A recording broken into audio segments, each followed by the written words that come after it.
2009 Citizens Bank MAAC Basketball Championships are brought to you by Pepsi Max, your world gone Max.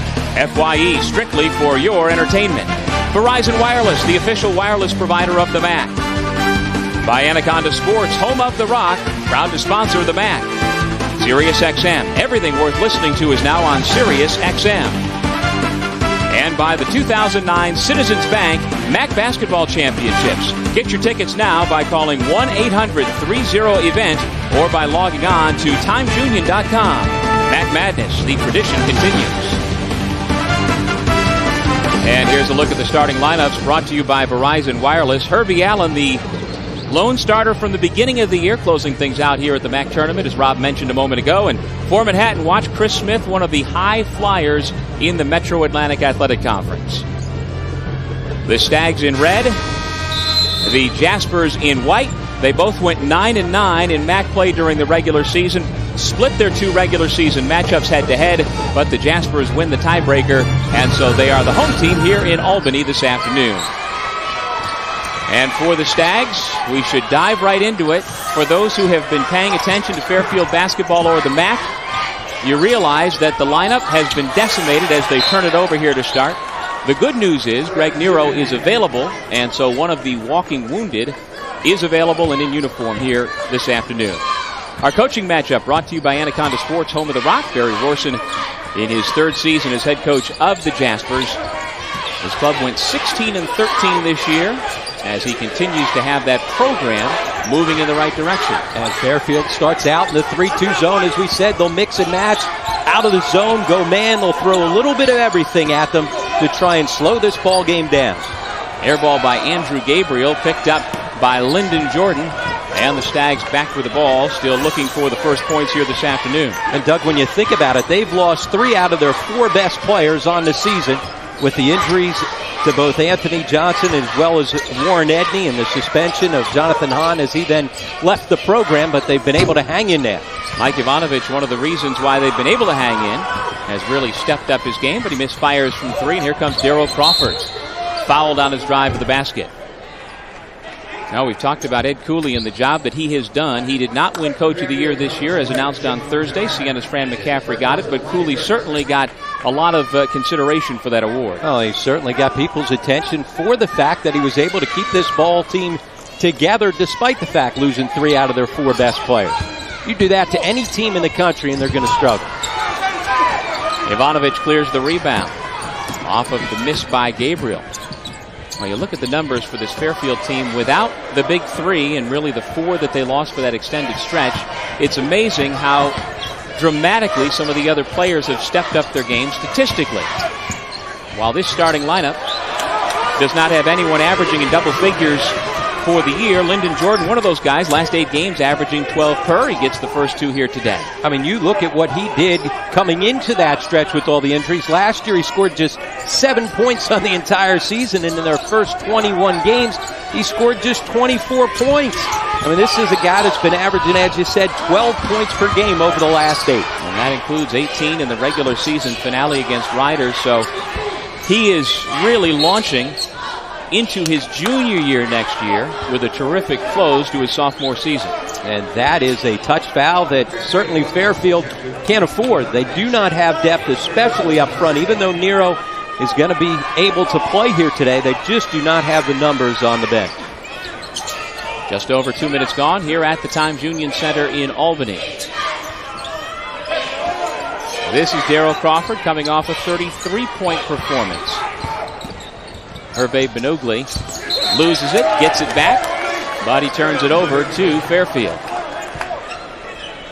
Now this is a Manhattan club that went 16-13 overall. And as mentioned, 9-9 in league play.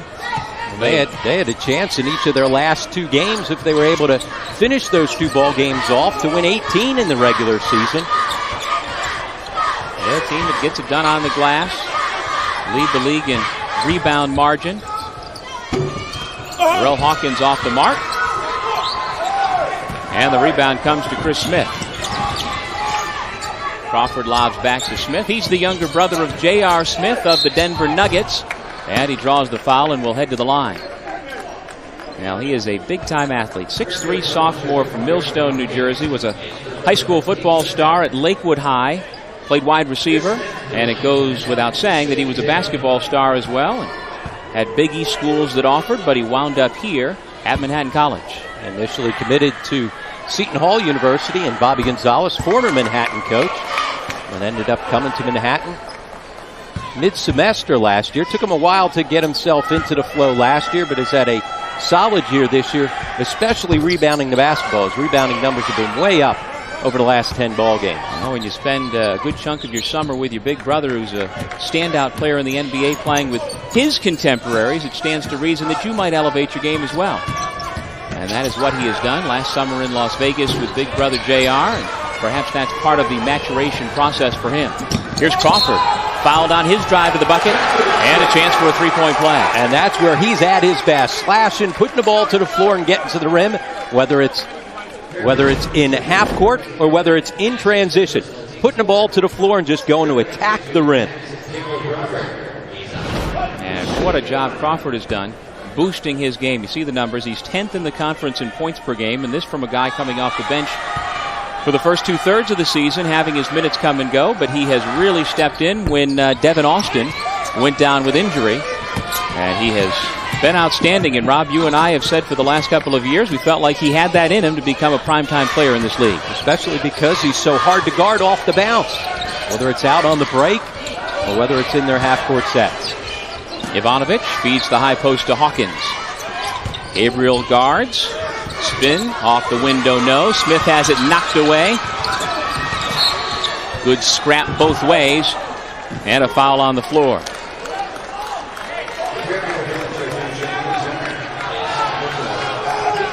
Foul against Lyndon Jordan of the Stags.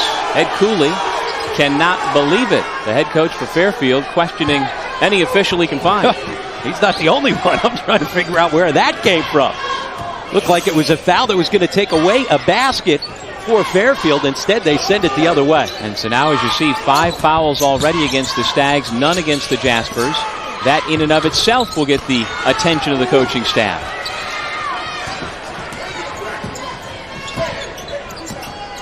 Herbie Allen, who has really been part of the glue for this team, senior from Bishop Laughlin High School in New York.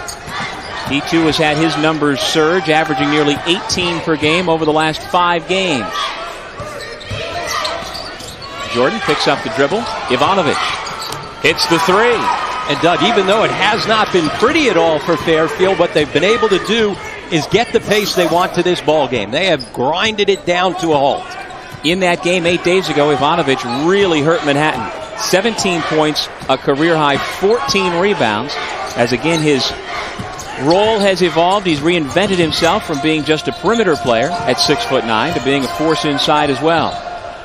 Contested Jave for Crawford is off the mark. Long rebound tip back out to Darryl Crawford. And as we said, that's the strength of this Manhattan team. They really get after it on the offensive board. 5 minutes in, Gabriel left alone for the two-hand flush. And you've got to have patience against the 1-3-1 zone. Again, a different look for Fairfield.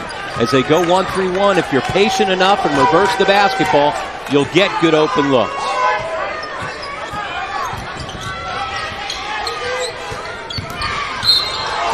Turner fouled on the drive, and the Jaspers pick up their first foul, which sends us to our first official timeout.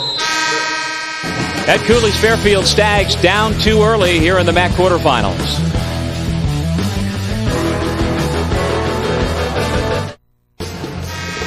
Welcome back to the Citizens Bank MAAC Championships presented by Pepsi Max. Doug Sherman, Rob Kennedy, glad you could join us for quarterfinal number 1. Now let's talk non-basketball winners around the Metro Atlantic Athletic Conference. And as you look down that list, focus on the men's cross-country team from Iona College. That's not second in the MAAC. That's second in the country again this year. That is one of the real power programs in the country. Meanwhile, down at the bottom of the list, Manhattan's track and field program is as good as any in the MAAC. And I know, Rob, we typically go to Dratty Gymnasium and think basketball, but that is a track and field facility first and foremost. All you got to do is look up at all those track and field banners, some national championships. Certainly a great tradition in track. These two teams playing for the right to take on the winner of our next quarterfinal between Siena and Canisius in the semifinal round tomorrow night at 6 o'clock. It is a grind, but fortunately for these two teams, they made it above the cut line, finished in the top 6, and so the task is only win 3 games in 3 days and you go to the big dance. Ivanovic misfires, long rebound comes out. Smith with it. Should mention Greg Nero comes into the ball game for Fairfield for the first time. He's number 44 in red. And as soon as he comes in, he gets a touch after the collapse, so Ivanovic has an open look. Smith knocks down the 3.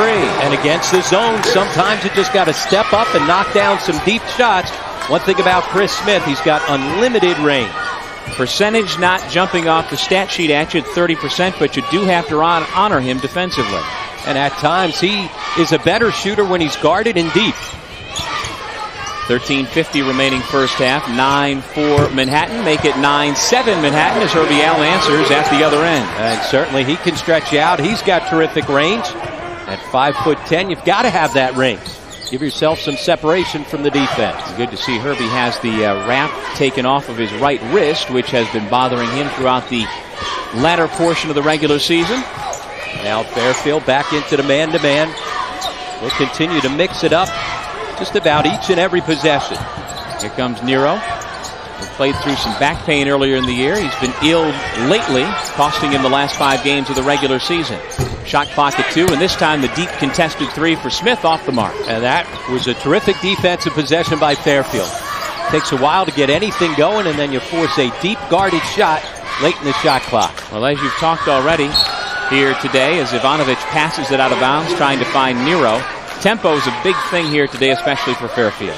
Yeah, one of the ways that you have the tempo that Ed Cooley wants is you can't turn the basketball over. Another bad pass early on by Ivanovic. He's been flat. He's been short on each of his open, deep jump shots. He's got to get some life.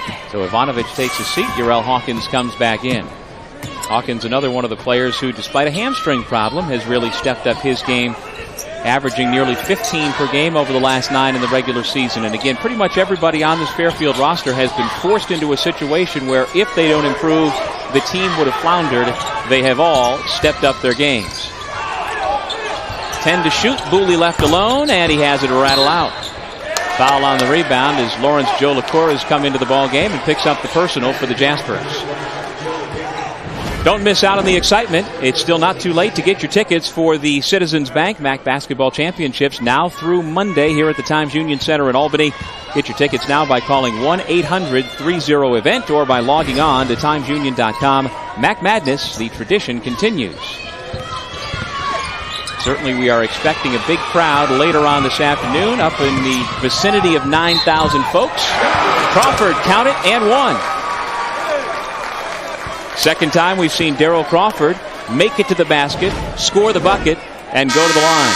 And again, it starts with a turnover, quick hands, and then anytime Manhattan can get out on the run, and when the basketball's in Crawford's hands, he's going to find a way to get to the rim. See as he scoots by the defender and gets just a little bit of contact from Hawkins. Ed Cooley thought it wasn't enough contact to get the whistle. And Rob, that's 2 fouls on Herbie Allen. And if there's one person for Fairfield you really can't afford to lose at this point, I would think it would be Herbie Allen. Now, and again, they do not have a bench. They cannot afford some of those quick ticky-tack fouls. 6th team foul against Fairfield, and number 2 is mentioned on Herbie. 2 fouls so far as a team against Manhattan. See the field goal story. Manhattan showing some pressure. They've got to score to be able to get up in that pressure. Again, if they can figure out a way to create some pace, wear Fairfield down, take advantage of the fact that they do not have a deep bench at all. Antoine Pearson, junior from the Bronx, comes into the ball game and immediately picks up a foul on what my high school coach would have called lazy man's defense, and he did it right in front of his coach Barry Rorson, who was none too pleased. Move your feet, don't reach in. Here is Pearson guarding Allen. Turner misfires from the perimeter, and Nero making his presence felt on the offensive glass. Foul against Joe LaCour, his second, and it takes us to break. 11:48 remaining. First half in our first quarterfinal. The Jaspers lead the Stags by 5. I never dreamed what it would feel like to lose my only child until that day. I watched her flying towards the windshield and I closed my eyes. I just couldn't watch my own daughter die in front of me. But what I didn't see was a seatbelt, pulling her back into place and saving her life, giving my daughter the chance to pursue her dreams. I've never been so grateful. You've been given the gift of life, so why take a chance on losing it? Get it together. Buckle up.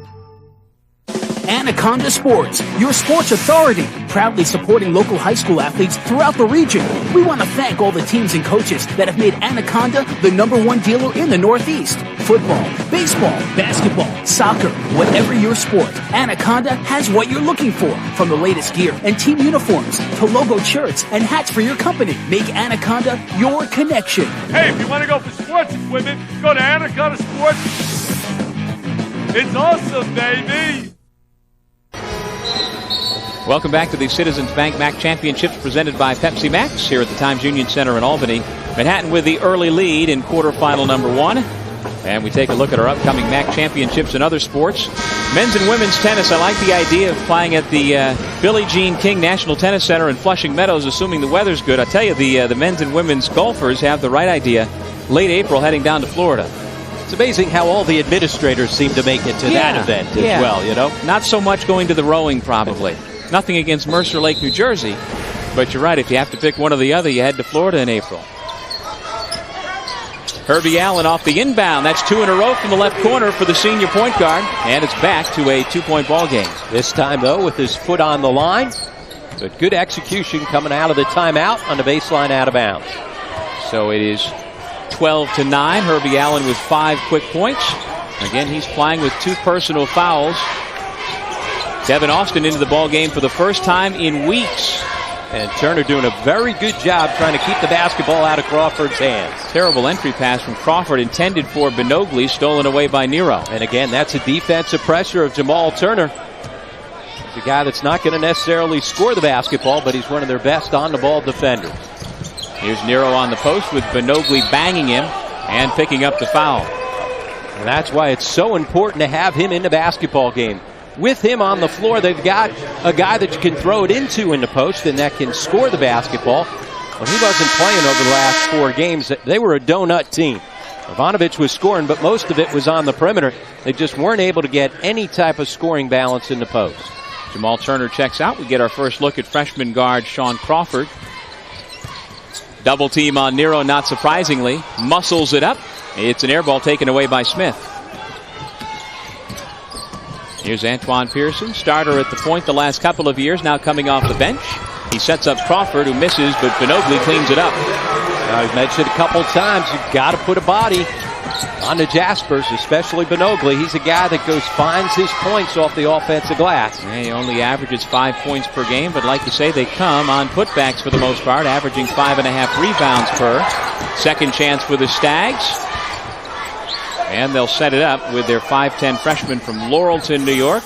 Sean Crawford handing off to Herbie Allen. And Hawkins got away with an over the back to keep the possession alive.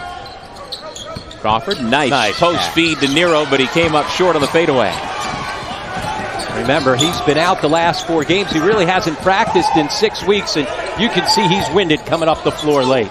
There he commits the foul late on the help defense, and so Pearson will go to the line. You see grabbing his shorts right away again. Not only the back injury, but he's been sick. Might have been a touch of mono. Nice crossover by Pearson. But a step through and attack. He's a point guard, but he's a point guard with the scorer's mentality. Well, they went for a career-high 23 last year at Rutgers. This year, the numbers down as the minutes have gone down, averaging just under 8 per game. One of the great wonders is when somebody loses their free throw touch. This year, Pearson is struggling with that at 56%. First 2 years, he was a terrific foul shooter. So where does it go, Rob? Yeah, 80% as a freshman. That just becomes mental. Start worrying about too many things. And his whole season this year has become more mental than physical. He's really struggled. Has not been able to settle in to the role that you want from your point guard as a distributor.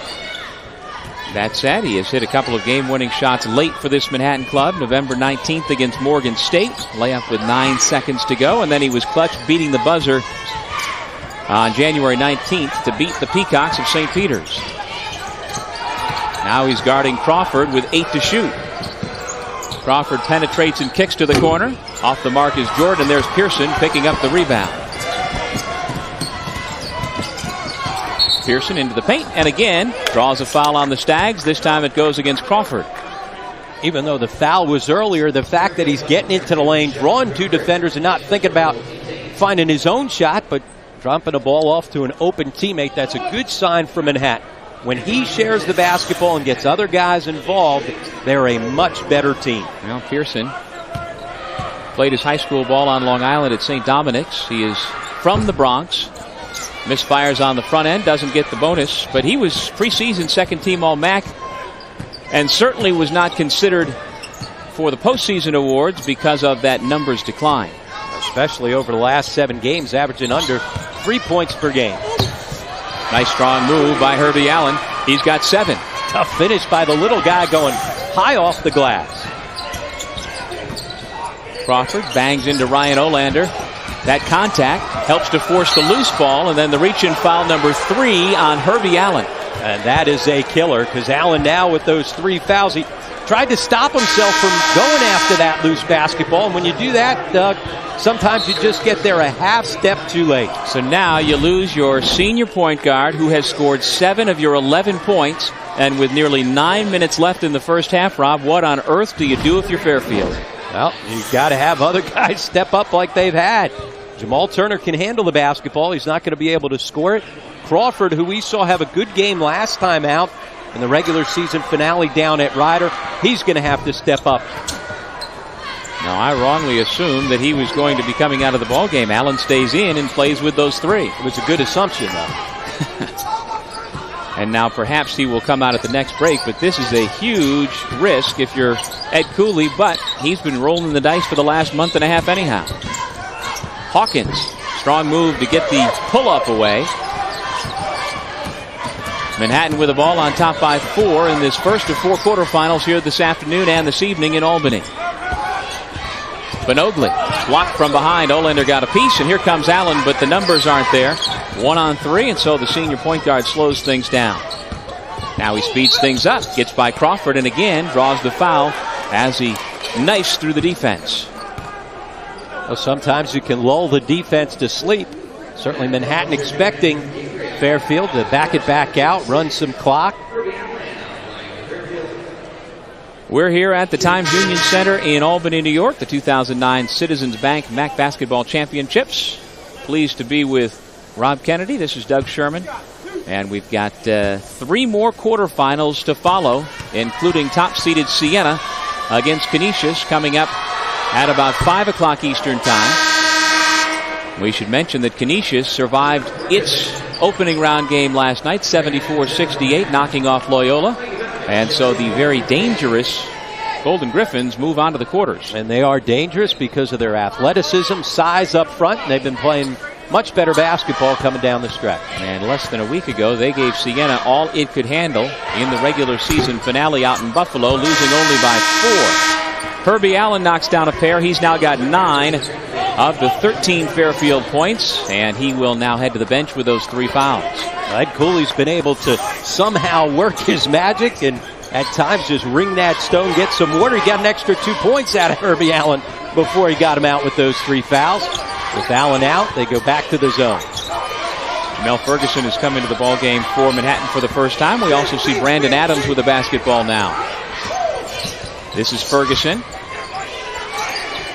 Chris Smith really the only offensive option on the floor at this point for Manhattan. He realizes that and jacks up a 3. But he settled for a 3. Ball fake, nothing's going on, and just kind of put it up. But look at the options he has out there with him at this point. Not that he should take that shot, but this could be tough for the Jaspers to score with this current prop on the floor. And look for Fairfield to try and work the clock. Important to execute late in the shot clock. Here is Crawford filling in at the point for Allen. Again, gets himself to the basket. And it's inside of 10 seconds, down onto single digits. That is perfect execution for what Fairfield's trying to do. Crawford averages 1.6 points per game, yet he scored 23 in one game against Marist back in mid-February. Booley, open 3, and he hits. So there's where the offense will come from. Well, he's open because he only has 7 threes on the season coming in. So the scouting report says let them fire away. Manhattan with their second three. Once again, it was over top the zone. Well, that will help Booley's 22% three-point number.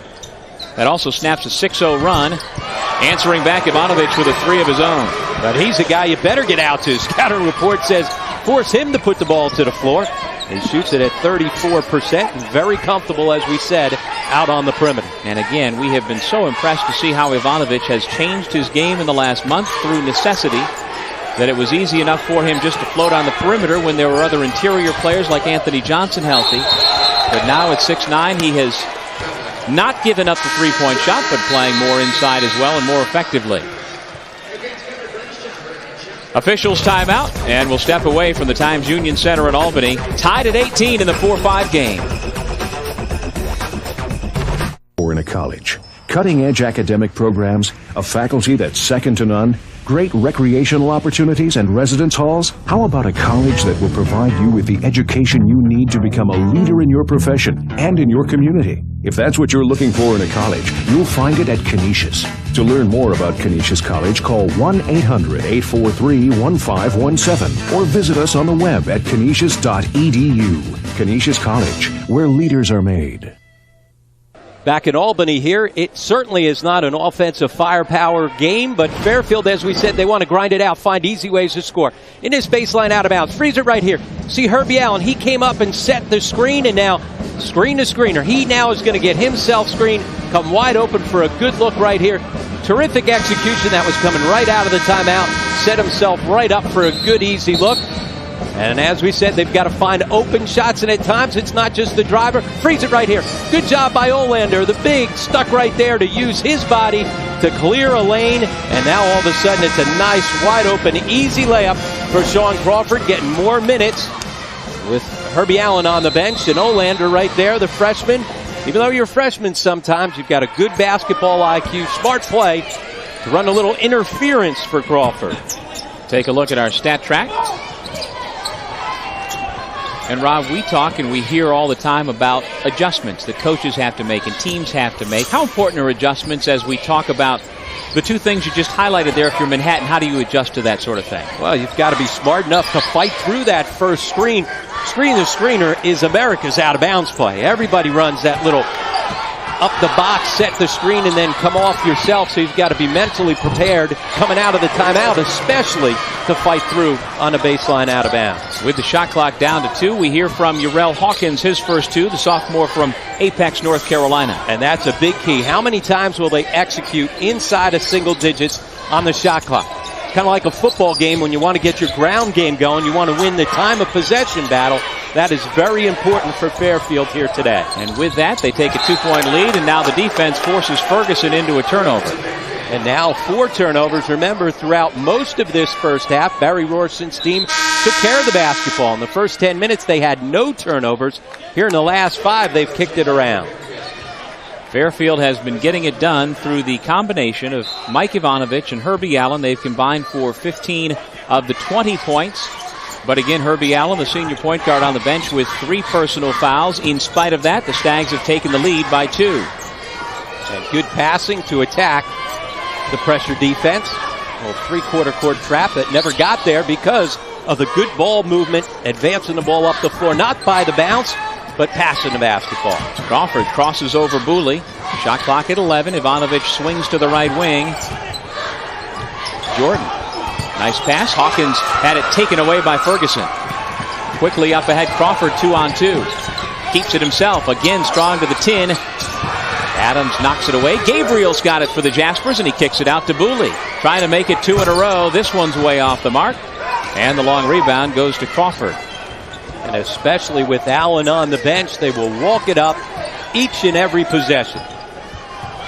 Fairfield lost 5 of 6 coming down the stretch in the regular season, but they were competitive throughout, including rallying from 10 down in the second half to beat these same Jaspers Friday before last.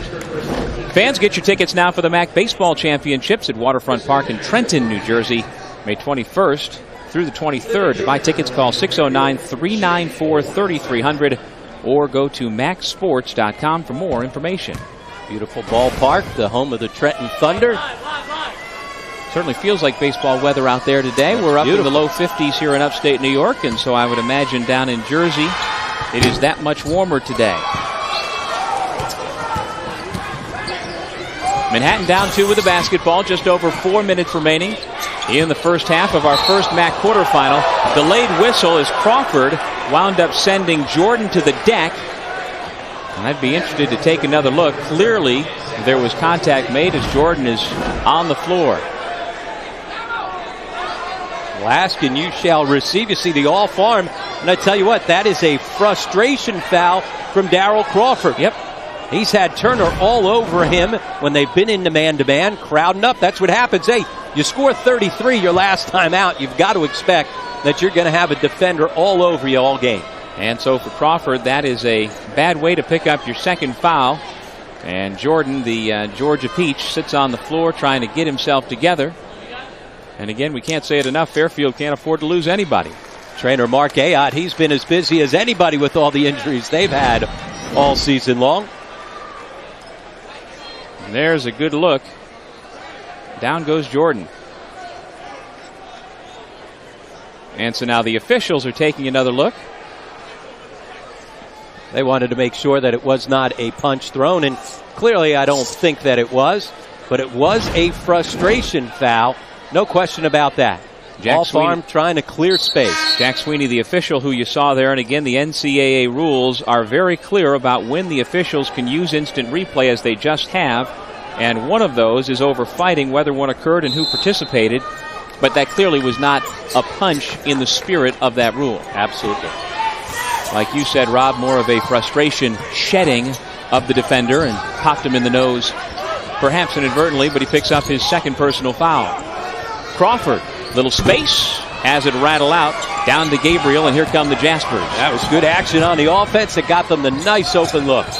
Chris Smith turns it over, traveling in the corner, and the Jaspers continue to struggle at the offensive end. 6th turnover for the Jaspers as they've given up the lead, down 2 to Fairfield. We're back at the Citizens Bank MAAC Championships presented by Pepsi Max here in Albany this afternoon. And the MAAC and Rider University are proud to serve as hosts of the 2009 NCAA Division I Women's Basketball Championship Trenton Regional, March 29th and 31st at Sovereign Bank Arena in Trenton, New Jersey. For ticket information, call 609-656-3224 or visit sovereignbankarena.com. Rob, Fairfield's on an 11-3 run over the last 6 minutes as Barry Rorson's club has gone stone cold. Well, they've turned the basketball over and they've been flat. That's why they're now coming out in the full court pressure. See if they can't use their defense to create some energy. Nero's pass back to Crawford, kicked out of bounds by Gabriel. On the floor for the Stags, good to see Lyndon Jordan out there along with Crawford, Hawkins, Ivanovic, and Nero. For the Jaspers, Devin Austin back onto the floor after a quick run. Remember, he's coming back from injury. He's been out for an extended period. Out there with Chris Smith, Andrew Gabriel, Adams, and Booley. And they've handled the full court pressure each of the last couple of times by getting the basketball into the middle of the floor. Ivanovic posting. Soft double by Gabriel. He spins through it. Doesn't get the roll, but a chance for 2. And Doug, that's what you've been talking about. Early in this season, you would never see him down there. He'd be lost. Wouldn't know what the paint was all about. He was out at the three-point line, but now looking comfortable in the post. Very much so. Sets the screen and just turns, shapes right up, gives a good target. Doubles coming. He handles it long enough. And an opportunity that you got to finish that, though. That's an opportunity for a three-point play. But instead, he's got the opportunity to earn both. But he looked like he's been doing it ever since he was in high school in Storrs, Connecticut. But that's not been the case. But very comfortable with the little left shoulder fake. And spin and shot up over Devin Austin, who picks up the personal foul.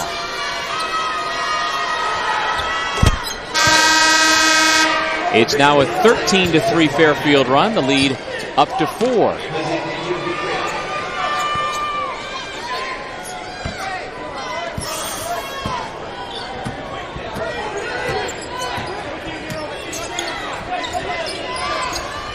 Brandon Adams given plenty of room out front. Kills the dribble. 3:10 remaining first half. And now they're in triangle and 2, throwing the junk defense. Patrick Booley hits his second 3, so the Jaspers are relying on an unusual source for points. And anytime somebody goes triangle and 2. You've got to figure out a way for another scorer to step up. Booley, as we said, had just 7 3-point shots in his entire season. He's got 2 already. Trying to feed the post this time to Nero. Ball kicked out of bounds by Chris Smith. When other guys step up and make a couple quick shots, you'll get guys out of those junk defenses very quickly.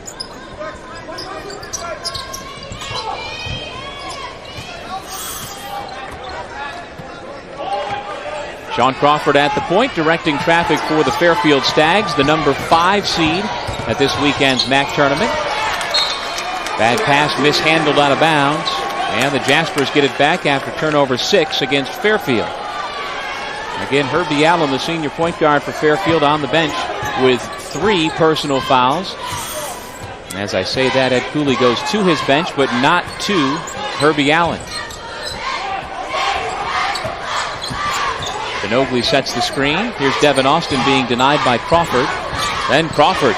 Nice job going down and stripping the ball away from Benogli. Great job to double in on the post and try and rake down and come up with the basketball.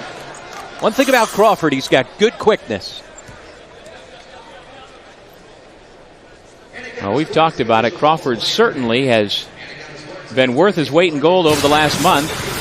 Let's go inside the play, Coach Kennedy. Well, you're going to see a little triangle and 2, and you're going to see 2 defenders right here. Crawford on a straight man-to-man, and here's your other. Here's 1, 2, and 3 that are playing zone. So you got a little triangle and 2. Now all of a sudden you're going to have guys that find themselves wide open.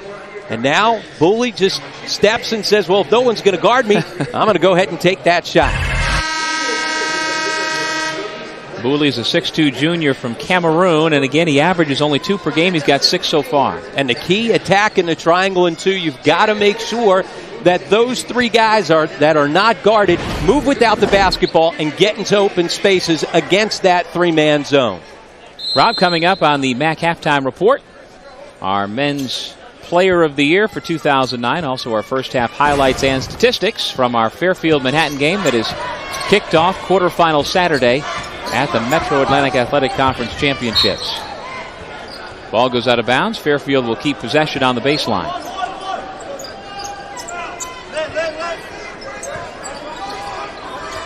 Fairfield is without Jonathan Hahn. It's all-league point guard, suspended and then left the team. Warren Edney, high-flying wing, out for the year with an ankle injury. And Anthony Johnson, their strongest interior player, due to blood clots in his lungs, which was a life-threatening situation at one point. They do have hope that he'll play basketball again, but done for the season. In spite of that, here they are trying to make their way into the semifinal round. And Sean Crawford again coming up big. And how they've hung in there is just out-fighting people, outworking them. That play, basically a microcosm of how they've hung in here. Crawford sliding by so he doesn't pick up the charge, puts it in play on the rim. Hawkins has been a monster lately on the offensive glass. He's the guy that keeps that play alive long enough for Crawford to come and clean it up. Now the last 5 games, Crawford averaging 13.5 points per, including that 23-point outburst against Marist. And while they don't necessarily need that kind of point production from him, especially with Herbie Allen being out with foul trouble, it sure is nice to get it. Well, you said when he went out, who was going to step up and have to do something? We said Crawford. He's done it at both ends. His quickness defensively has caused some turnovers. There's yet another look defensively from Fairfield as they extend. A little pressure defense, but they're not trying to force the turnover and trap. They're forcing you to take some time and advancing the basketball up, and now shot clock starts winding down early. Manhattan down 4 and another turnover with 1:22 remaining in the half. A rare fast break opportunity missed by Fairfield, but it looks like we've got a foul on the rebound. And it goes against the Jaspers. Benogli gets called for his second personal foul. Just said a rare fast break, but nobody picked him up, so he just kept advancing the basketball.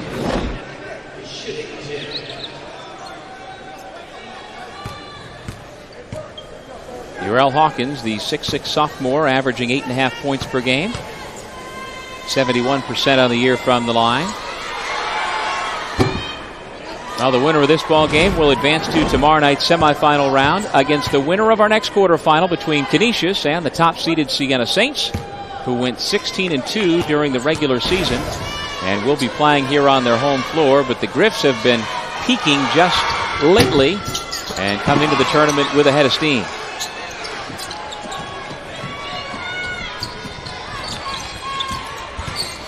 Smith from the foul line comes up short. Benogli clears the offensive glass. And a timeout called from the bench by head coach Barry Rohrson. But even though Chris Smith missed that shot, that's what you got to see more of from him. Not settling for threes, putting the ball to the floor.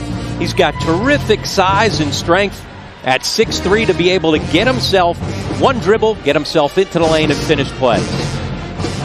Let's take a look at the MAAC tournament brackets. As mentioned, coming up next, Siena will take on Canisius, and then this evening, how about the Marist Red Foxes coming up with a win late last night to advance? First time a 10 seed has moved on in a while. They move on to take on the number 2 seed from Niagara. No 10 seed has ever made it to the MAAC semifinals since they went to this formula 10 years ago. So, you know, if you're Marist, you've put a scare into a lot of people this year, and you blew out those Purple Eagles in Poughkeepsie earlier this year. Absolutely whacked them in that first matchup, and just the second time in MAAC history that the 10 has beaten the 7, although now it's back-to-back years. Last year, Canisius able to upset Iona in that first round game, and Iona went down again last night in a defensive struggle. That would be a nice way of putting it, 43-40. You are very diplomatic, Mr. Kennedy.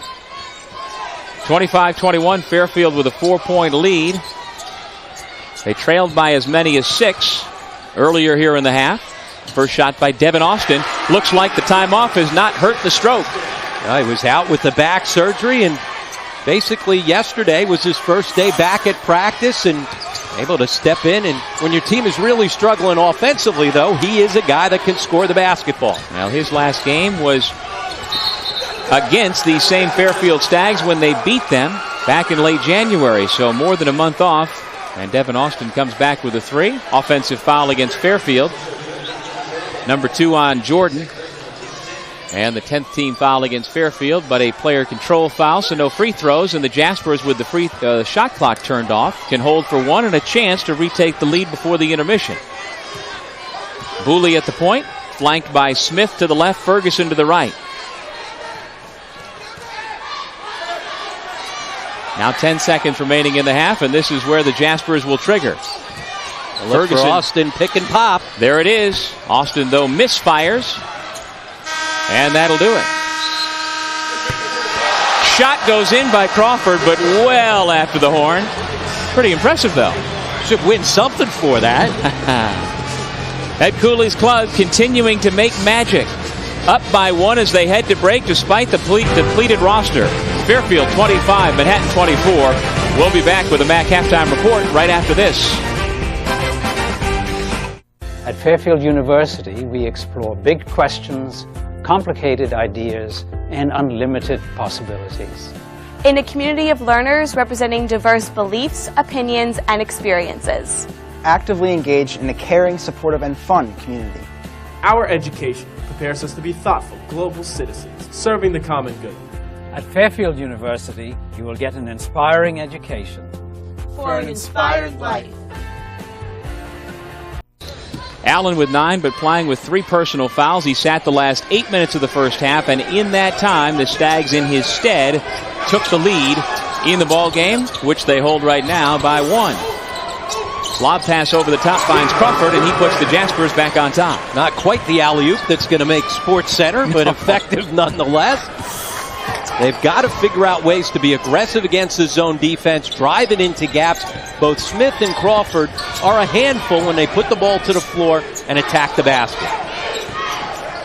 Fairfield starts with Jordan and Allen in the backcourt, along with Turner, Hawkins, and Ivanovic. And we should mention that Greg Nero did play 7 minutes in that first half off the Fairfield bench. Took a couple of shots, but did not score. But good to just lengthen the bench a bit and provide that physical presence inside. As we said, this alley-oop's not going to make Sports Center as a highlight, but good adjustment by Darryl Crawford. Good screen right there. Bad pass. Not able to get himself elevated, but you know what, Doug? It's still 2 points. Indeed it is. Crawford now with 7 points to put Manhattan back on top. Smith, Gabriel, Booley, Benogli, and Crawford, the starting 5 here in the second half again for Manhattan. Benogli draws a crowd and draws the foul. He'll shoot 2.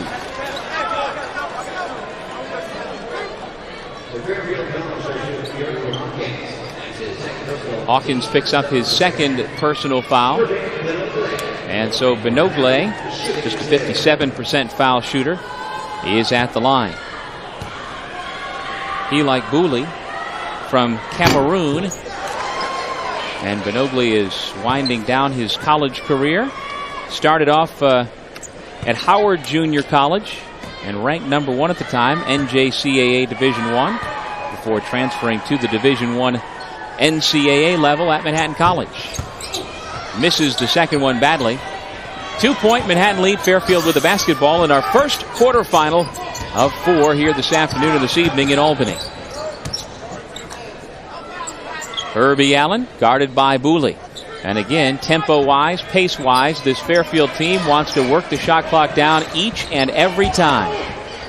Strong move by Hawkins to draw the contact. Got a little space, but then couldn't finish. Well, early in that first half, they had a lot of opportunities inside and couldn't convert. Second half, starting off the same way. Smith off the up fake. Into the lane with a left-hand scoop. Off the window and in. And that's why they've got to attack the rim. I mean, he is a handful. Both he and Crawford can finish around the rim as well as any guards in this league. And they have each done that in the early stages of the second half to retake the lead, 29-25. Ivanovic sets the screen. Allen kicks to the corner. Nice defense by the Jaspers to close out here on Ivanovic. And Ivanovic had his man off the floor, just didn't take advantage. Double dribble to call. Fairfield turns it back over to Manhattan.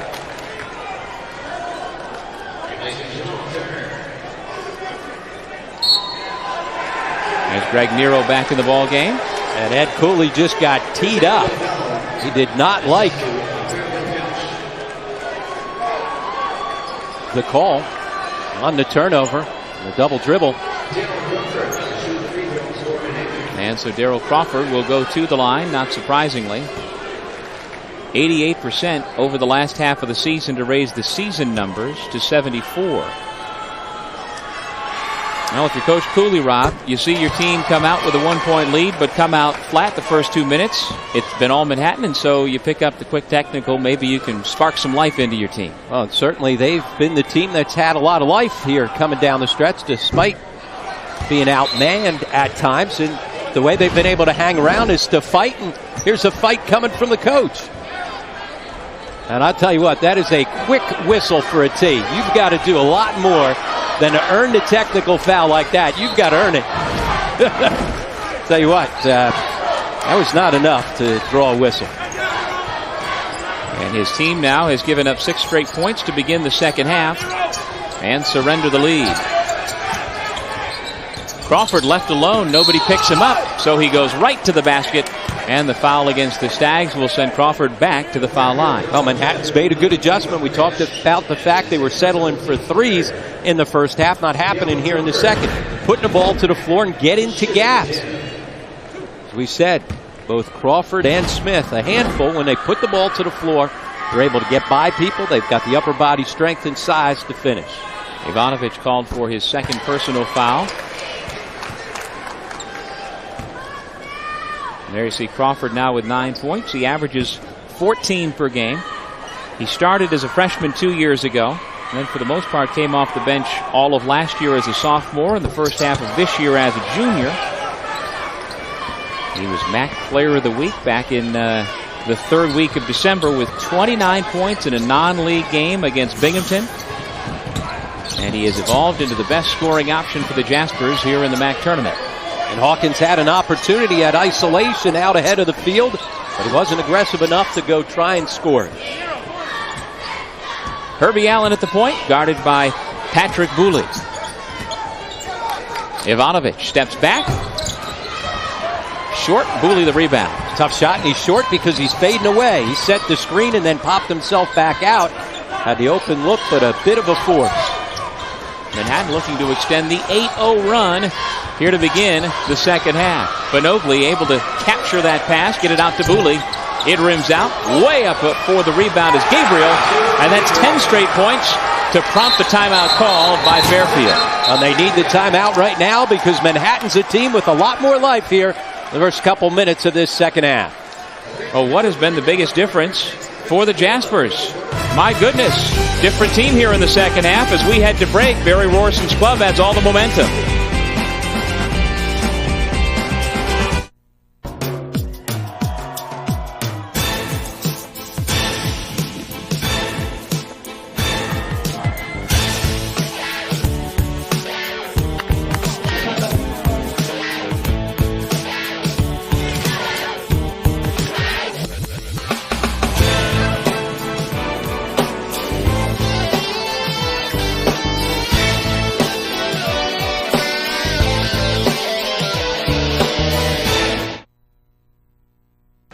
Welcome back to the Citizens Bank MAAC Championships presented by Pepsi Max. Doug Sherman, Rob Kennedy with you here at the Times Union Center as we take another look at that last sequence for the Jaspers. Well, you ask what the biggest difference is? Not settling for threes, getting penetration, whether it's off dribble penetration or throwing into the post. Now you go inside out, you get a good look, and because the defense has to rush back out at the three-point shooter, nobody boxes out. Barry Rorson's team with a lot more energy because they haven't settled for threes. They've been able to get the ball inside into the paint against the zone. Nero to the left hand, and that breaks the seal for the Stags. And unlike Hawkins, who had an isolation when they threw it ahead against the pressure a couple of minutes ago, this time Nero, he's aggressive, putting the ball to the floor. We've talked about it a lot, Doug. He's got an uncanny ability to finish around the rim with either his right hand or his left. And so the junior from just down the thruway in Red Hook, New York, 6'7", 215, with a chance for a three-point play.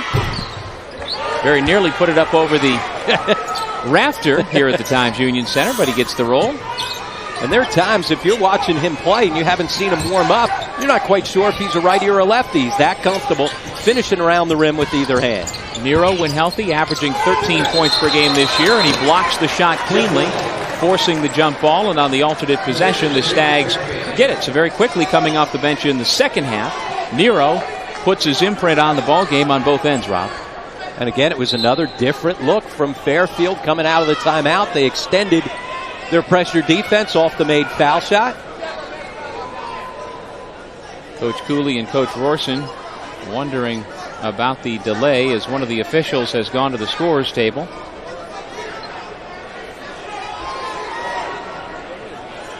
Looks like they're discussing the possession arrow as our friend Guy Cooper sits there with his hand on the possession arrow. And again, the arrow does not get switched until the ball is inbounded, so as to hope to avoid confusion.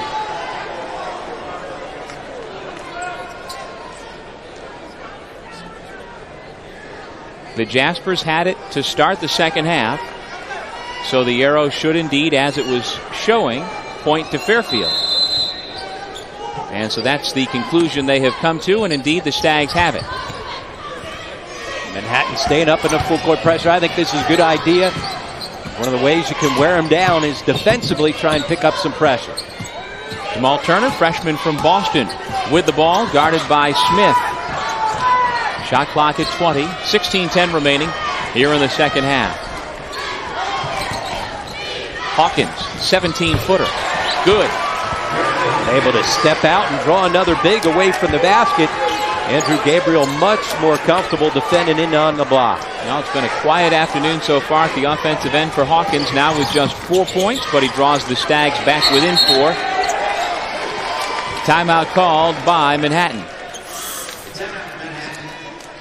Well, they threw the ball over top against the pressure, but then Chris Smith just a little lazy. And instead of attacking or swinging the basketball, just holds it to the point where he has to call the timeout. Meanwhile, we take another look at the last Stags basket. Space given, and the shot knocked down by Hawkins. And again, Gabriel, a guy that's much more comfortable guarding in on the post, but Hawkins able to take him outside. Found himself wide open because Gabriel didn't come and close out quick enough. Well, these two teams split their 2 regular season games. Manhattan won back on January 26, 65-60. And then Fairfield came from 10 down in the second half on February 27th, just last Friday, to knock off the Jaspers 56-55. These two teams were deadlocked at the end of the year in the standings, both 9-9. They're the 4 and the 5 seed, and not surprisingly, we have been nip and tuck for the most part here this afternoon between the Stags and Jaspers in the MAAC quarterfinals. Booley and Smith with Crawford in the backcourt. Here's Gabriel, who's out on the floor along with Benogli. And there it's driving into gaps against the zone. Try and force 2 to guard 1. Well, both Smith and Crawford love to put the ball on the deck. There's Smith off the dribble, and he gets the roll. 9 now for the 6'3 sophomore from Millstone, New Jersey. Back to a 6-point lead, and Nero finishes off of that terrific pass. Hawkins, the bounce pass allows Nero to adjust, make the catch, and finish at the rim. Nero giving him a nice little burst here, coming off the bench here in the second half. Yeah, 5 quick points here in the second half for Nero, who again is coming back from illness and a back injury. They say the back is good now, but he still is feeling the after effects of what may have been mononucleosis. Nonetheless, he is providing a spark for the Stags. We had to break and take another look. Give and go. Nero, the nice catch and finish for the big fella. It's back down to a 4-point game.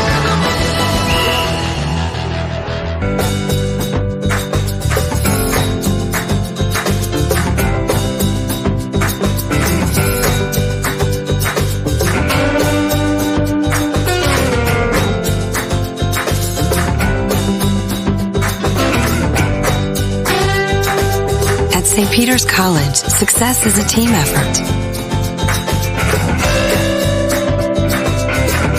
St. Peter's College, education one student at a time. Welcome back to the Citizens Bank MAAC Championships presented by Pepsi Max. And let's take a look at our FYE flashback to February 1st. Fairfield defeated Loyola, and Greg Nero, in spite of the bad back, kept himself warm on the stationary bicycle, and when summoned into the ball game, he took over. 19 points, 14 rebounds, a 68-54 Stags win. And he's so effective in the post, whether it's tracking down rebounds and using his size, but also posting up inside. We've talked about he's got a little Tyler Hansbrough in him. He's a little herky-jerky in the post, can finish with either hand, and certainly they have missed him out the last few games with that back injury, but he was so effective when he was in, despite missing those games inside the MAAC. He was still honored the postseason award on the third team.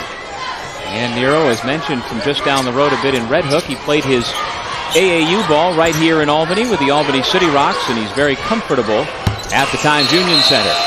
Shot clock violation as Booley had to fire it up, and so back it goes to Fairfield. Sean Crawford back in, and he replaces Jamal Turner. And by the way, before that last break, Rob, they changed a foul call. It goes against Benogli, his third, so now Crawford still has just 2 personal fouls. And if you're Barry Rorson, that's a good switch. Take it anytime. Allen runs into the brick wall that is the chest of Joe LaCour, although I'm not sure his chest has ever been called a brick wall until now, but certainly from Allen's perspective, he got a mouthful. He'll appreciate that.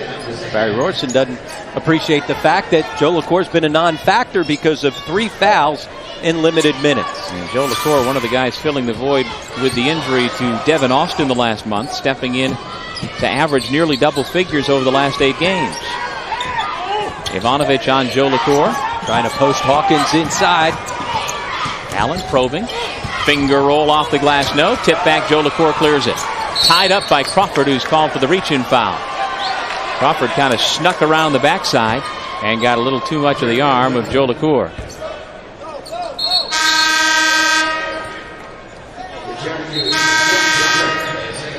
Second foul on Crawford, number 4 against the Stags, and so the freshman takes a seat. Ivanovic also goes out.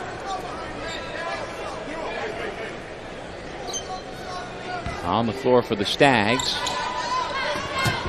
you've got Herbie Allen, Urel Hawkins, Jamal Turner, Urel Hawkins, and Greg Nero.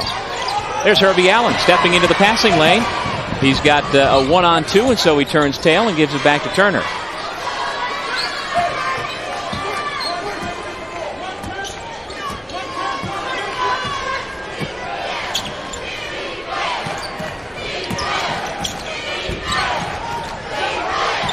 Allen spotting up from just inside the top of the key for 2.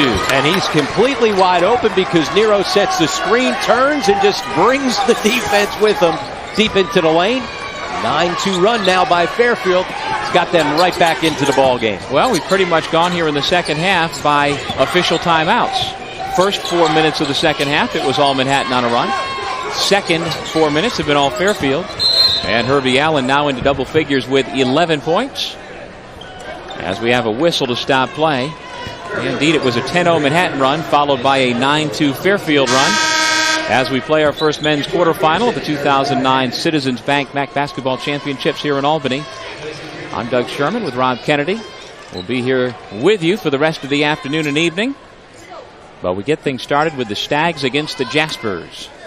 And there you see coming up after this one, top-seeded Siena will take its home floor that they have kind of reconfigured to try and make it more neutral for the other 9 teams here this weekend. They will take on Canisius at the conclusion of our ball game here. Got Turner on a grab. He has been in all-out denial, trying to keep the basketball out of Crawford's hands. Remember, Crawford had a frustration foul in the first half as he was able to kind of push off to try and clear space, and he's being crowded again defensively. Well, that's what they should do defensively. Crawford has been a hot hand in the MAAC, coming off a 33-point performance in the regular season finale. Here's Crawford on the putback, no. Big rebound pulled down by Hawkins. And first shot, though, by Chris Smith. Not what they need against the zone.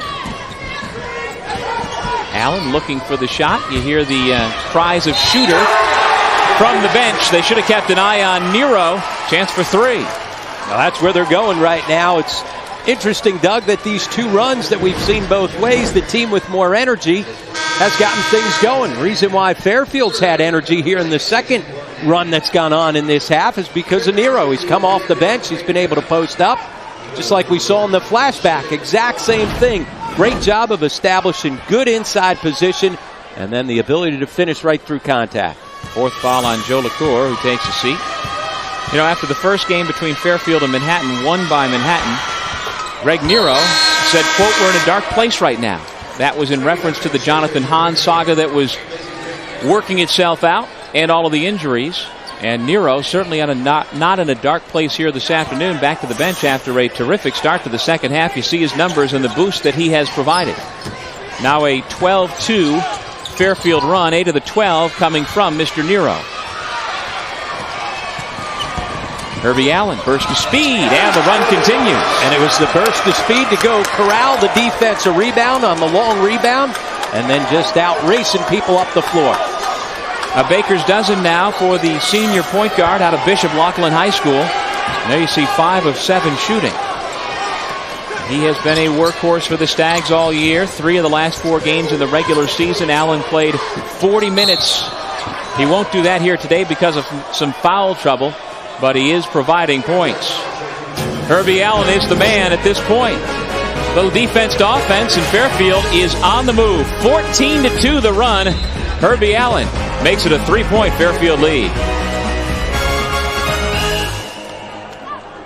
This is Siena, a college that builds competence and character, where you're part of a team, a place of academic rigor that builds leaders, offering opportunity and values that prepare you for change, leadership, and life. The tradition, the community of Siena, educating for success, one student at a time.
We're back in Albany at the Citizens Bank MAAC Championships presented by Pepsi Max. You see Siena head coach Fran McCaffrey with his first lieutenant, Mitch Bonaguro.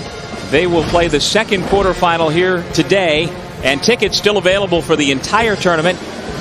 Still not too late for the Citizens Bank MAAC Basketball Championships here at the Times Union Center. Get your tickets now by calling 1-800-30-EVENT or by logging on to timesunion.com. MAAC Madness, the tradition continues. So the winner of this ball game will take on either Fran McCaffrey's Siena Saints or the Canisius Golden Griffins in what is scheduled to start off tomorrow night at 6 o'clock. That was the 7th team foul against Fairfield just before the break. And so free throws for Crawford, and for the Stags, both as a team and individually, Rob, the foul totals could become a problem here. And they are a huge factor as the game goes on because of their lack of depth. Ed Cooley does not have a whole lot of options. See him searching on that piece of paper saying, what am I going to do if we get ourselves in foul trouble?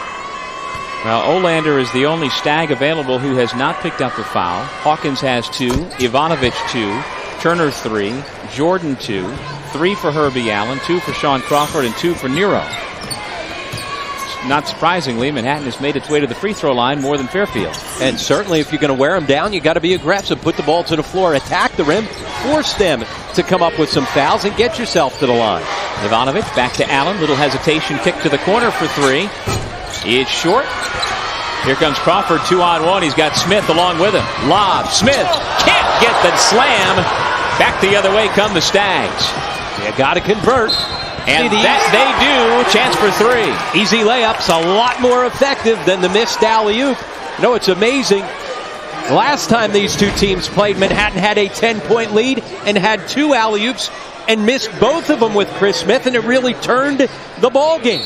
You see Barry Rorson in the background there saying why, and instead on the other end you make the simple play. You got an opportunity to make it a 3-point play.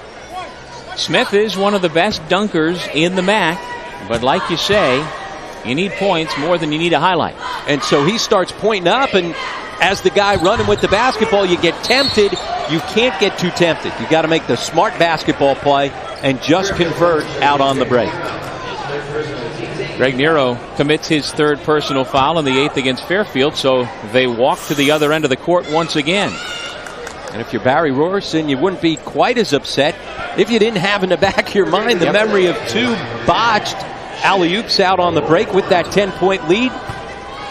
The last time these two teams played, and those 2 misses were a big part of why Fairfield was able to fight their way back to the 1-point win at home. Yeah, that was just 8 days ago, and then since that time, Manhattan has suffered another heartbreaker in Sunday's finale at St. Peter's. Wesley Jenkins hit a 3-pointer at the buzzer to make a 66-63 winner of the Peacocks. And it's amazing. You end up 16-3, and certainly they've made progress and a good step forward. But imagine if you win both those games that you had an opportunity to do that. Looks a whole lot different when you're at 18-11 and 11 wins inside the MAAC. 41-39. Fairfield with the lead and the basketball. Manhattan opened the second half on a 10-0 run. Fairfield has answered back to retake the lead. Hawkins with another open look from near the free throw line, and he buries it again. Same exact spot on a little different play, but again, Herbie Allen putting pressure on the defense by getting himself into the lane and forcing that defensive help. And you know, good for Hawkins to recognize that he's not a 3-point shooter, only hits 20% on the year, and to find his gaps and spaces a little bit closer. Gabriel with the layup. And this time Manhattan made them pay for the extended pressure defense. Instead of backing it out and just being content to get past the first trap, they were able to attack. Back to a 2-point ball game in our first quarterfinal of the Metro Atlantic Athletic Conference Tournament. Whistling a foul off the ball as Nero is looking to carve out space. He's fouled by Benogli. Well, we always talk about moving without the basketball, and you think of guards running off screens. You've got to move in the post as well. That time Nero doing a good job of shaping up in the post. 4th foul, as you see, on Benogli. Crawford checks out for Manhattan. And Ferguson comes back in.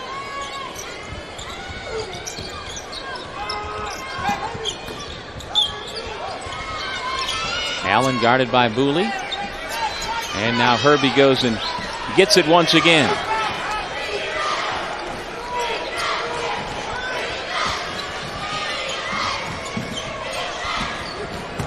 Herbie Allen frees himself from the foul line. He hits. Everybody starts worrying about Ivanovic on the screen and pop. You lean that way. Herbie Allen, nobody's guarding him, and he can convert. He had 9 in the first half, 6 so far here in the second. They get good action out of their half-court sets. Smith, Booley, and Ferguson. Skip pass goes to Smith, who has a Jasper closest to him, and he misses the shot. Ivanovic took a finger to the eye, it looks like, and now he's lost a contact lens. Fortunately for Mike, he's found it immediately, and Jack Sweeney, the official, calls timeout. The last couple of times that Fairfield's gone zone, Chris Smith settling for quick, deep threes. Well, it never ends for the Fairfield training staff, does it? Mark Ayotte has been busy all season long. I think he and Ed Cooley probably talk on a daily basis. All right, what do I got? Who's healthy? Well, Coach Cooley says that he has 3 vacations planned for the first month after the season's over. Just hoping that first vacation doesn't start tomorrow. But he has certainly earned it. He says he's got a vacation set up with the kids, one with the wife, and one for himself. I'm getting away. You will not find me, he said. No, he will find multiple beaches to go hide on.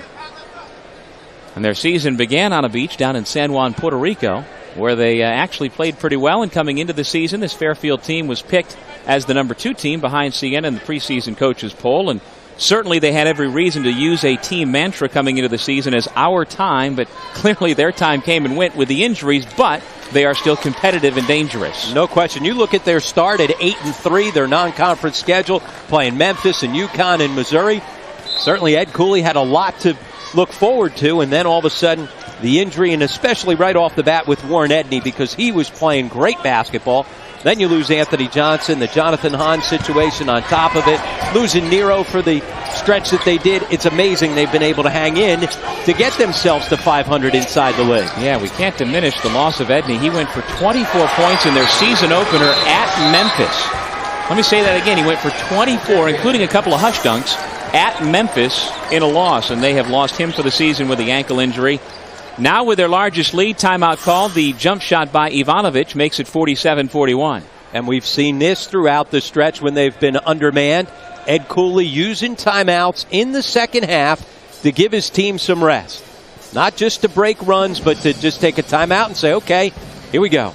Take a little rest. Let's get our feet underneath us. And that's been part of the reason why they've been able to hang and be competitive despite the fact they've been undermanned. Well, Fairfield lost 5 of its last 6 to close out the regular season, but they were competitive throughout. And as we mentioned, their one win during that stretch was against this Manhattan team Friday before last.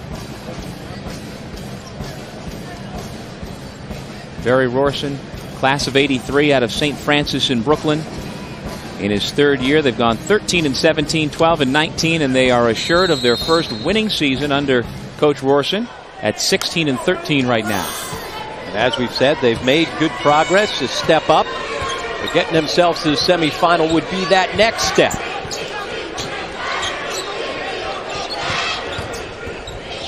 Gabriel thought about the turnaround shot, instead finds Chris Smith.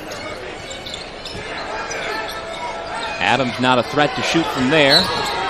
Whistle and a foul off the ball against Fairfield. And it goes against Turner.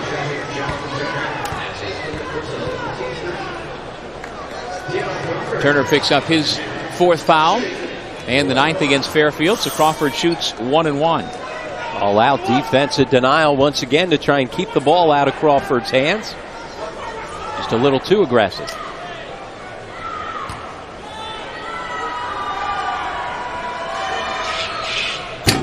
Manhattan now 12 for 19 from the line. Crawford repeatedly gets there. He has shot the 3rd most foul shots of anybody in the MAAC, and he has certainly gotten to the line with frequency here this afternoon. And he converts, top 10 in the league at 74%, but not surprising. You think a guy's getting to the line, it's guys that are posting up or guys that are slashing. He is a prototypical slasher.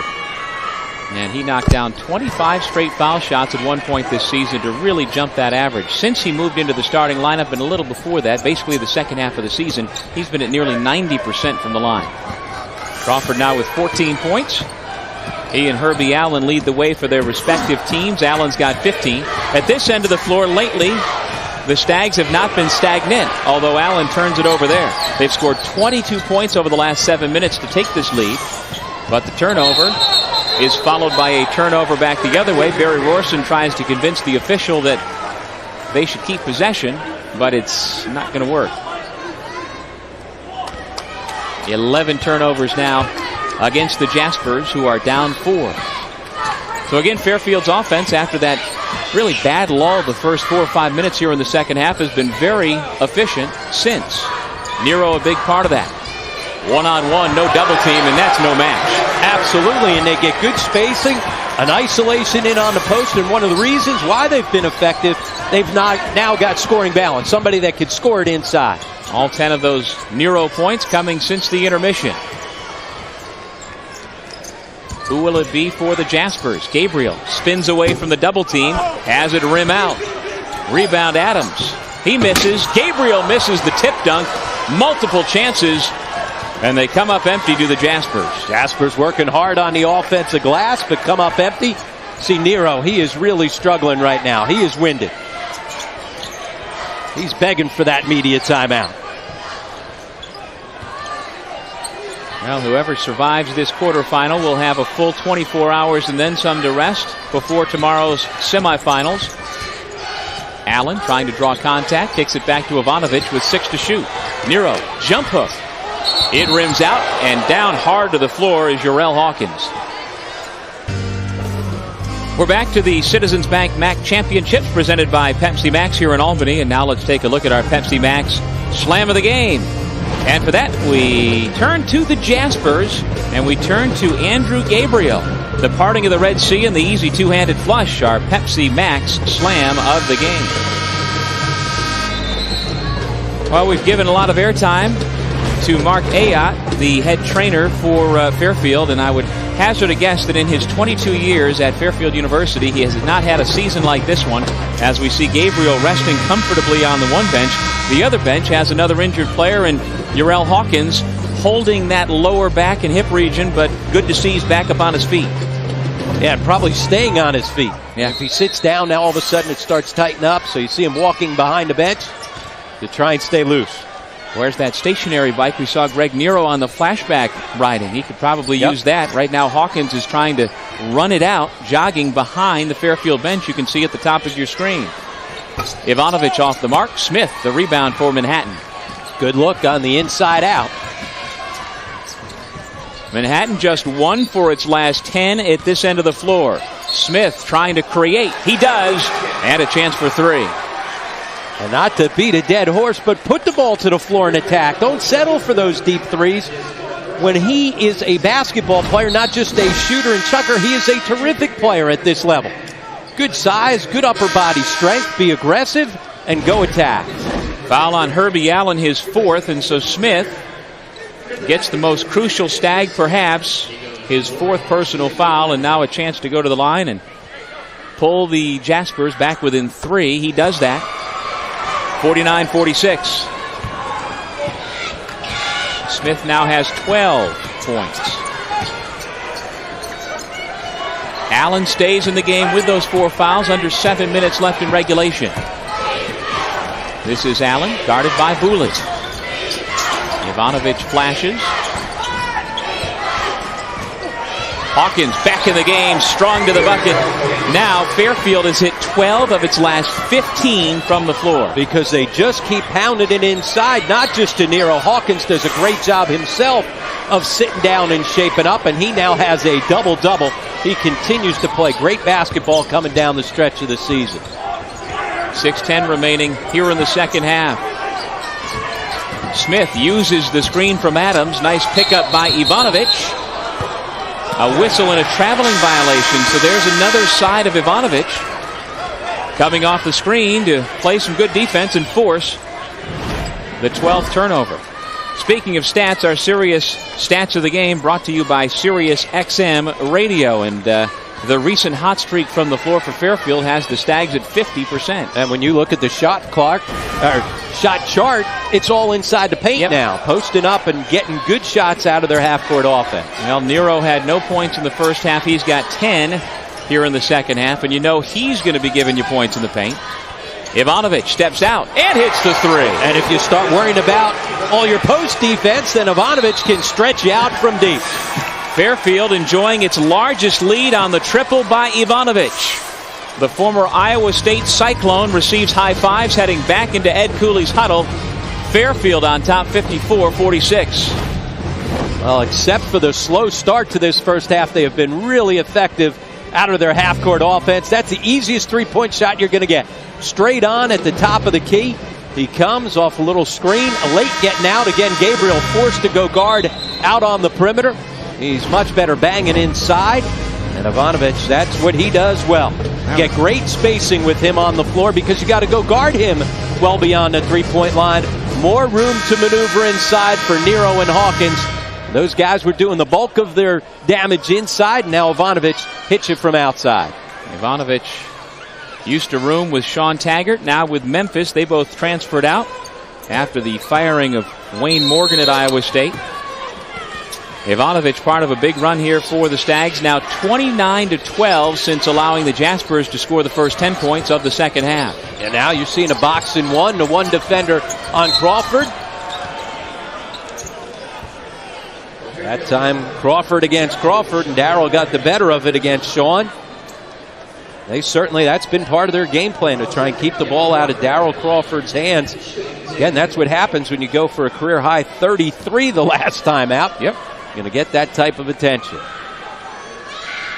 No relation between the two Crawfords. As you can see, the two of them, they bear no resemblance to each other. Darrell from the line, though, is outstanding. Now with 15 points. And that surpasses his season average. He's the 10th leading scorer in the conference and was named Thursday third team all-conference. Especially for his run here late, averaging 24 points per game over the last 5. He's really had to work for all 16 of his points here tonight. They have not been easy. Well, 10 of the 16 have come from the stripe. He is 10 for 12 from the line. .520 to go in the second. Lyndon Jordan uses the screen from Ivanovic. Allen into Nero. Isolation stripped away this time. Nero, though, somehow manages to get the ball back, and he bowls his way to the basket and will head to the line. Now there's Psycho G just throwing his body around. We said he's a poor man's version of Tyler Hansbrough. Somehow able to come up with the basketball inside and then just flailing his body around. A little herky-jerky in the post, and it's really hard to guard. Well, Nero's mom and dad, Joe and Tina, enjoyed watching Nero at Red Hook High School. He was a big recruit. Could have come here to Albany to play for Siena. Also was offered by LaSalle, but chose to sign with the Stags and has certainly evolved and grown over his 3 years at Fairfield. And Ed Cooley points out that it was Timmy O'Toole and his staff that got the commitment from Greg Nero, and he's been the guy that's benefited from his recruitment because Greg Nero certainly had a great freshman year, a little bit of a sophomore slump as his numbers came down, but he has emerged as one of the better post players in the MAAC this year. And, you know, really his sophomore slump, if you will, began midway through that freshman season. He had such a gangbuster start to his college career that anything after that was going to be a letdown, but he has elevated it right back to where it was and then some here as a junior. Under 5 minutes left in regulation. Gabriel double-teamed. He's in trouble. Extra contact, though, against Fairfield. They had him right where they wanted him, but the Stags pick up the foul. Well, they double down into the post, out of the zone, but you're right. Just a little too aggressive. You have him exactly where you want him defensively. The last thing you want to do. Well, I guess they got Ivanovic for the reach. A whole lot on that one. Looked like Gabriel went down on his own. Oh, well. Well, Ivanovic nonetheless gets the foul, his third. He did come down with the left hand, but it certainly looked more egregious live. They will not use that at an officials conference. No. Sean Crawford goes out. And for Fairfield, you've got Herbie Allen, Yarel Hawkins, Lyndon Jordan, Mike Ivanovich, and Greg Nero on the floor. The Stags trying to earn a spot in tomorrow's semifinal round. Bad pass against the pressure. First time the pressure has forced a turnover. Gabriel. Foul called against Nero.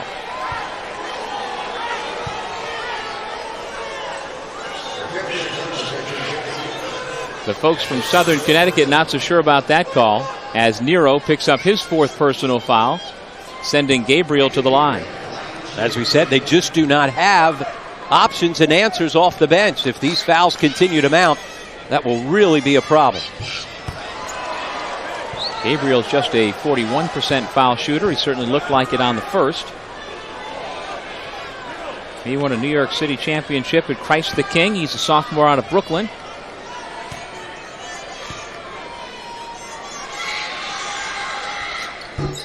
Oh for 2. Nero, despite the 4 fouls, aggressive going after the miss. And that is a man's rebound right there. Yep.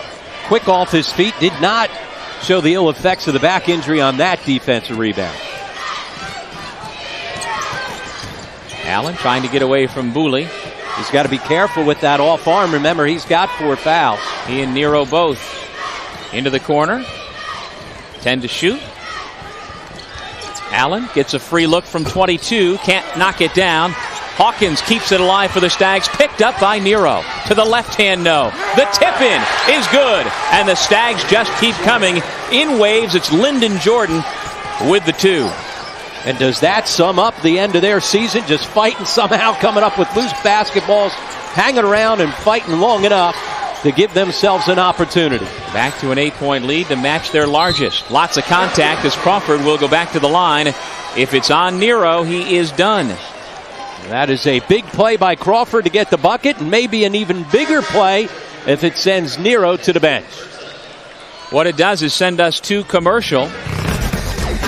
3:37 left in regulation. The Jaspers trying to cling to life as Nero heads to the sideline.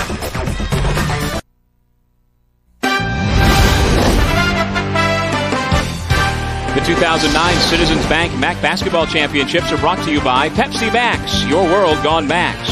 FYE, strictly for your entertainment. Verizon Wireless, the official wireless provider of the MAAC. New York Lottery, hey, you never know. Sirius XM, everything worth listening to is now on Sirius XM.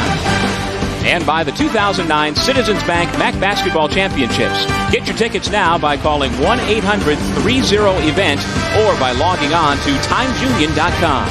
MAAC Madness, the tradition continues. Fairfield shooting 61% so far here in the second half. They lead by 6. However, Greg Nero has just fouled out. All 11 of his points came here in the second half. He led the surge that put Fairfield on top, but now, with all of that foul trouble, the Stags will need to navigate the final 3:37 of regulation without their muscle inside. Well, that's the key. They've been able to throw the basketball inside. He was 4 of 6 in this second half. One of the reasons why they've shot 61% from the floor, because they've pounded it inside. Now you take the biggest option away for pounding it inside and Greg Nero. Well, the biggest option in the second half for Manhattan has been Crawford. He missed, but he saves. 13 of his 18 points have come since the break. Now Smith with the runner, but before the shot, a traveling violation call. So Manhattan using some energy to go track down the long rebound off the missed foul shot, but then give it right back. 13 turnovers for Barry Rorson's club as they trail by 6. Jordan and Allen along with Ivanovich, Turner, and Hawkins on the floor for Fairfield. Gotta hurry. Just get it over. By the skin of their teeth, get it to Hawkins. The last couple possessions, Manhattan's full court pressure has been a little bit more effective. Remember, a short bench. Guys are a little tired. A lot of minutes for most of the guys wearing red. Allen has it knocked away. He and Crawford wind up just in front of us. There is Darryl Crawford. A little slow to get up only because he didn't get the call. Fairfield ball with 8 up to shoot. if they're sending it the other way. Good hustle, but when he touched the basketball as he dove to the floor, he was out of bounds. 8 seconds on the shot clock. But that's where Fairfield is most comfortable. Hawkins step back jump shot. Foul called against Gabriel. Got him on the arm. 4 seconds on the shot clock. And now Hawkins will shoot 2.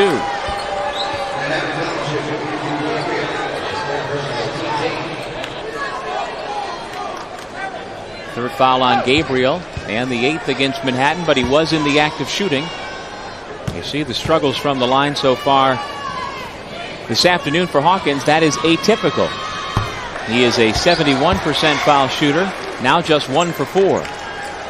He's been effective out of their offense from that spot. Yeah, no doubt. He's been able to step up, hit a couple of those foul line jump shots. Looks pretty comfortable there. A dozen now for Hawkins. Nero out with 11. Herbie Allen has 15. Mike Ivanovic 12. They combine for an 8-point lead. Still plenty of time. Here's where if you're Manhattan, you've got to settle down and execute. Booley left alone. He hits his 3rd 3 of the afternoon. Big shot for the Jaspers as they're back within 5. Huge shot. And again, we've said it a couple of times. 7 threes on the entire season coming in. And he's got 3 this afternoon. 59-54. Fairfield with the lead and the ball. And they look a little tired right now. As we said, a lot of guys playing a lot of minutes. Allen doesn't look tired there, but can't get the roll. Rebound Gabriel. Without Nero, going to be tougher to get second chance opportunities. Now you've got Hawkins at 6'6", playing the middle of that 2-3 zone. Devin Austin kicks it back out to Smith. Under 2 minutes to go. Booley feeling it, calling for it, and shoots an air ball. The Jaspers catch a break on the baseline. Jordan was out of bounds when he got that ball, and so with 10 to shoot with no change of possession, Booley gets bailed out. Here's where we've seen Fairfield execute on the baseline out of bounds. Manhattan needs one.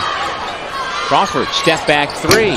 Not the way they designed it. Not what you're looking for. Smith blocked by Ivanovic. Then the putback and a foul against Turner.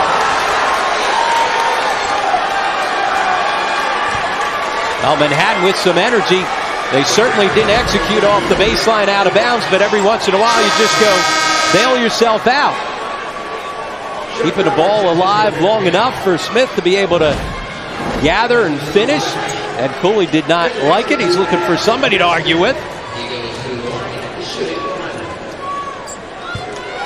And here's where they really miss Nero, though, at the other end. You'd come down, try to play through him, but with the 5 fouls, that really affects their offense. 2 Stags fight for the ball. Crawford knocked it away from Hawkins, and so Manhattan catches another break. Well, now you've got to take advantage of them. So a bad execution off the baseline out of bounds last time. What was an 8-point lead moments ago. Down to 3, a chance for a tie. Smith can't do it. Booley knocks it out of bounds, and this time Fairfield gains possession. A lot of opportunities for Barry Rorson's team on that possession. Just could not convert. Smith with the 3. And good call. Looked like Booley was inside and went off his hand. Freshman Crawford, long dangerous pass, gets it to Ivanovic, who throws it down. Well, Crawford with the terrific look ahead to find Ivanovic, and when they were struggling offensively, you'll take any easy ones like that. Foul on the drive to the bucket, and Crawford will go to the line where he has made a living here in the second half.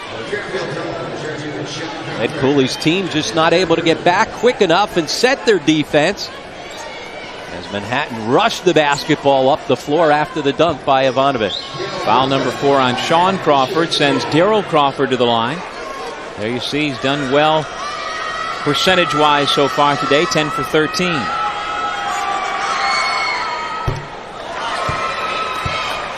Crawford is a former high school star at All Hallows High School. He is from Harlem, 6'4", 185.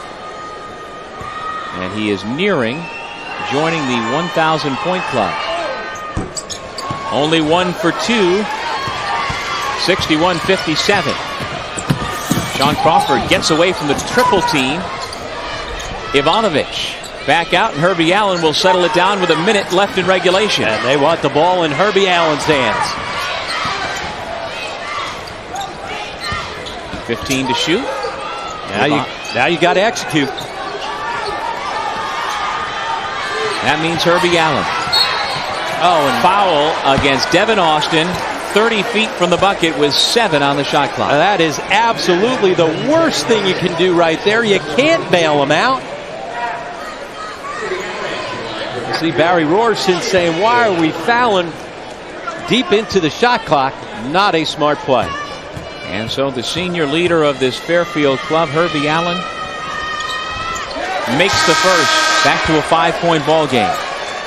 Now any foul either way from here on out is a double foul bonus. So that was a big one right there to hit the first of the 1-and-1. 16 points now for Allen.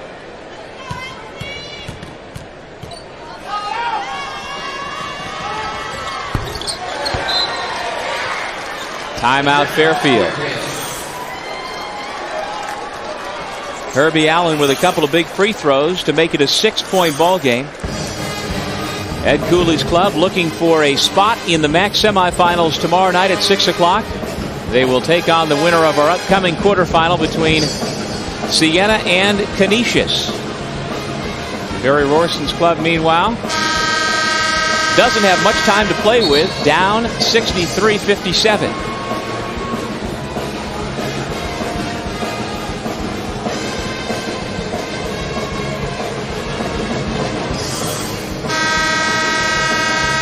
And so down 6, still plenty of time. You don't have to settle for a 3. Obviously, if you can get a good look from 3, you'll take it. But still plenty of time to go attack the rim. That's when they've been at their best, Doug. Putting the ball to the floor. They've gotten themselves to the foul line. So don't just settle for 3s on this possession. Manhattan has 2 timeouts remaining. Fairfield with 1. Here goes Crawford. Booley still looking for that 3-point shot. Instead, it's Austin. Crawford knocks it out of bounds. That's Darrell Crawford knocking it out of bounds. So Fairfield gets it back. Shot clock off. Now Sean Crawford comes back in, replacing Turner for the Stags. Offensive defensive substitution. Now Fairfield's got to make sure they inbound the basketball. That job is to Lyndon Jordan. He finds Hawkins at midcourt. Here comes the foul. Booley commits it on Sean Crawford, who is an 85% foul shooter this year. Hasn't gotten there a lot. 11 of 13 coming into the game. And Herbie Allen, he was in our star watch to start the game. He's our star to finish the game. Well, he had 9 in the first half. So far, 8 in the second half. Very consistent despite the foul troubles and becoming our Pepsi Max player of the game. And so now his protege, freshman backup Sean Crawford, who played so well late in the first half when Allen was out with that foul trouble, looks very good with the stroke. And that's why you make that substitution and you take Turner out of the basketball game and put Sean Crawford onto the floor. Smart substitution from the Fairfield bench. Yeah, Turner only 4 for 10 this year from the line. Crawford, as we saw in the first, looks very, very comfortable. 1 out of 2. Under 30 seconds remaining. Manhattan down 7. Smith, the leaner, rims out. Austin tips it up and in. Quick timeout, Jaspers. So they stay alive, cut it down to a 5-point lead. Now they've got to get something out of their full court pressure. Last time against the pressure, Fairfield was able to throw over top to right in front of you and I, Doug, here at the half court.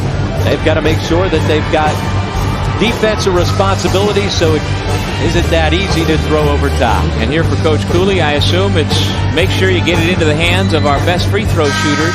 First of all, make sure you get it in. Yes. But second of all, find your best free throw shooter. So right now, if you don't turn the basketball over, if you're Fairfield, you're in pretty good shape. About 20 minutes after the conclusion of this one, we will start things back up with Canisius and Siena. In between games, we will have post-game coverage. We will talk to the winning coach and a star player of the game, and also get you set for the Siena-Canisius game. which will follow, scheduled for, like we said, about 20 minutes after this one is through. Remember, made basket, so Herbie Allen can run along the baseline to help inbound the basketball. And there they throw it in. Booley gives up the foul to send Ivanovic to the foul line, and Ivanovic, an 84% foul shooter. Fairfield as a team does very well from the stripe. As long as you can hide one or two guys, they've got pretty good options to get the ball into certain guys' hands. And Ivanovic, as we mentioned last Friday, had 17 points, 14 rebounds in the win over these Jaspers. Doing it again here this afternoon, 14 points so far, and continuing to play a much different role than he was originally recruited for. You see Ed Cooley say, stay on the line. Ivanovic let go of the basketball. He's backing up. Stay, finish, follow through. Put the ball game away. Even with a made foul shot here now, it's still only a 2-possession ball game. Pearson into the game. He's a guy that can knock down the three at 40%. Good substitution getting him in. Manhattan's still alive. The Jaspers have all 5 3-point shooters on the floor. Pearson, Booley, Smith, Austin, and Crawford. Ivanovic stays at the line and hits the shot. 6-point lead. Darrell Crawford pulls the trigger. Can't get it. Ivanovic the rebound. He's fouled by Smith. And now a real chance to put this thing away at the line. Hit one of these and it's a 3-possession game, and you're right. Knock one of these down and the season looked like it will end for Chris Smith and the Manhattan Jaspers under Barry Rorson. Well, Ed Cooley has talked about the fact that he can't wait to get to vacation. It's been such a long year, but I'm sure he can wait at least one more day if it means picking up a win here in the quarterfinals and moving on to the semis. I think he'll wait a few more days. Yes. He'd be happy to wait a few weeks. They can wind up cutting down the nets here on Monday night and going to the NCAA tournament. And Fairfield's done it a couple times as an unlikely candidate coming into the MAAC tournament. They've won a couple of times when nobody thought that that would happen, both as a 7th seed and as an 8th seed. If the name Shannon Bowman means anything to you, you remember one of the most improbable NCAA tournament teams in Fairfield Stags history.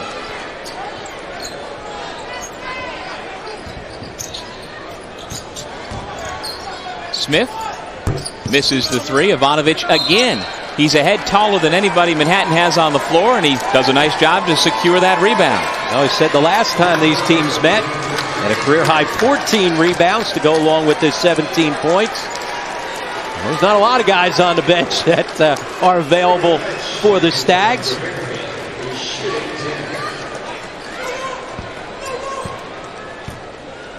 There's Coach Cooley, 1994 graduate of Stonehill College. Longtime assistant under Al Skinner, first at the University of Rhode Island and then at Boston College, both in the Big East and then the ACC. Ivanovic struggling a bit here to close things out. And as you said, Rob, he keeps off again. Backing off. And I think that smile is that he realizes, come on, stay and finish, what he did. The words of Coach Cooley ringing in his ears. There he stays. It's amazing. You stay and you finish your follow through, you get it to go. 18 now for Ivanovic. Allen's got 17, Hawkins 12, Nero 11. Crawford now has 21 points for Manhattan, but that will do it. Our first quarterfinal is in the books.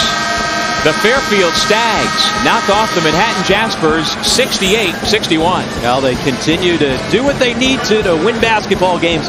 Hang around long enough to give themselves an opportunity to make some key plays down the stretch.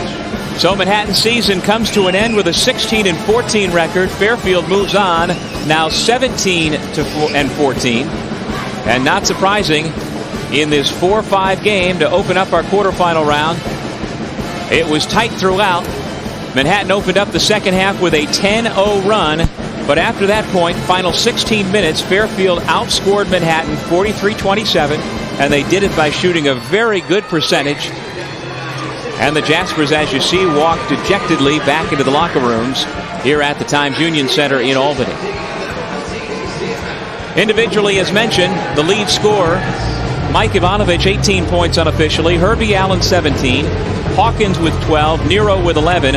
All 11 of Nero's points came in the second half. He was the spark as Fairfield pulled away and shot 60% in the second half.